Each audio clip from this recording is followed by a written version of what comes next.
বিশ্ব অহিংসা দিৱসত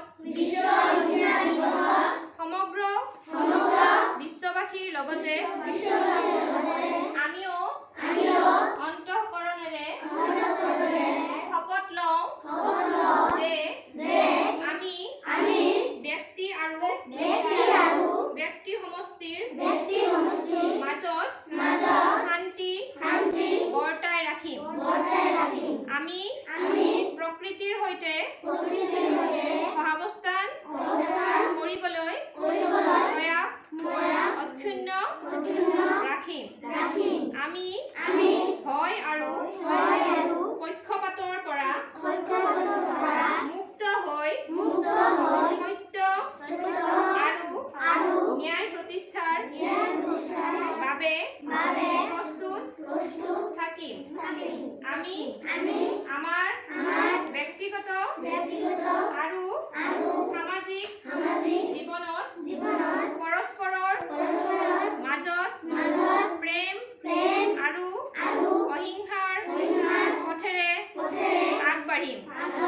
আমি দেশ জাতি ধৰ্ম বৰ্ণ লিংগ নিৰ্বিশেষে সকলো মানুহৰ প্ৰতি সন্মান আৰু সমদৃষ্টি বৰ্তাই ৰাখিম। আমি সকলো প্ৰকাৰৰ হিংসা আৰু হিংসা বিয়পাব পৰা পথৰ পৰা দূৰত থাকিম আৰু আনকো তেনে কাম কৰাৰ পৰা বিৰত ৰাখিবলৈ চেষ্টা কৰিম। আমি কোনো প্ৰকাৰৰ অসহিষ্ণুতা কোনো পৰিস্থিতিতে প্ৰশ্ৰয় নিদিম। আমি সকলো প্ৰকাৰৰ বিৰোধ আলাপ আলোচনাৰ মাজেৰে সমাধান কৰাৰ বাবে চেষ্টা কৰিম।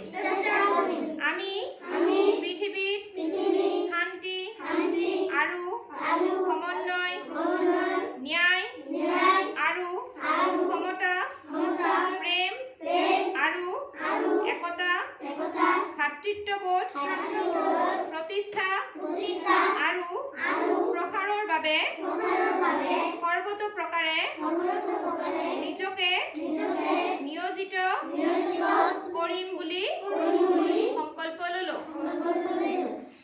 জয়ন্তীৰ লগতে মহাত্মা গান্ধীয়ে কৈছিল যে কাকো হিংসা কৰিব নালাগে না, কৈছিল না অহিংসাই পৰম ধৰ্ম, হয়নে? কাকো হিংসা কৰিব হাক দিছিল। সেইকাৰণে 2 অক্টোবৰ তাৰিখটো আন্তৰ্জাতিক অহিংসা দিৱস হিচাপেও পালন কৰা হয়। আমিও কাকো মানে হিংসা কৰিব নালাগে, হয়নে? কোনোবাই যেনেকৈ আমি হিংসা কৰোঁ সেইটো কৰিব নালাগে।